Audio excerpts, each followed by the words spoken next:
Kung naghahanap kayo ng affordable but long-lasting na perfume, just keep on watching. So, ito yung top 5 perfume recos ko from Sweet and Sniff. And itatry natin sila isa-isa.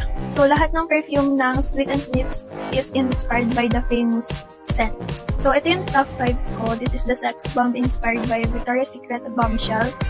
So, smell test na natin siya. So, I think this is perfect for date night. So, this is my top 4. This is Dolce, inspired by Dolce & Gabbana. So, di ako familiar sa scent na yan, pero let's try. Ang amoy niya is like baby cologne. So, ayun. So, this is my top 4. Perfect din siya for everyday. This is Vanilla, inspired by Vanilla Lace.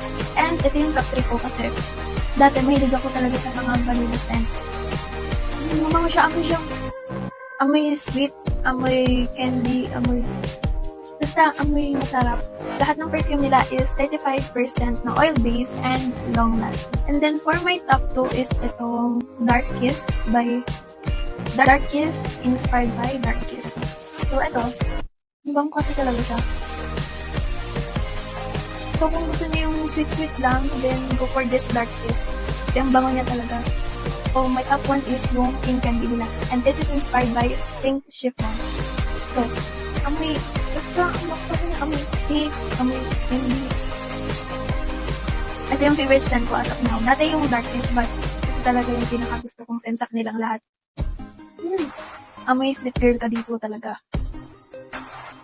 So, those are my top 5 Recos perfume for you guys. So, kung ako sa inyo, isi-check out ko na lahat yan kasi mabango talaga sila at very long-lasting pa. Kaya, it's your sign to check out now.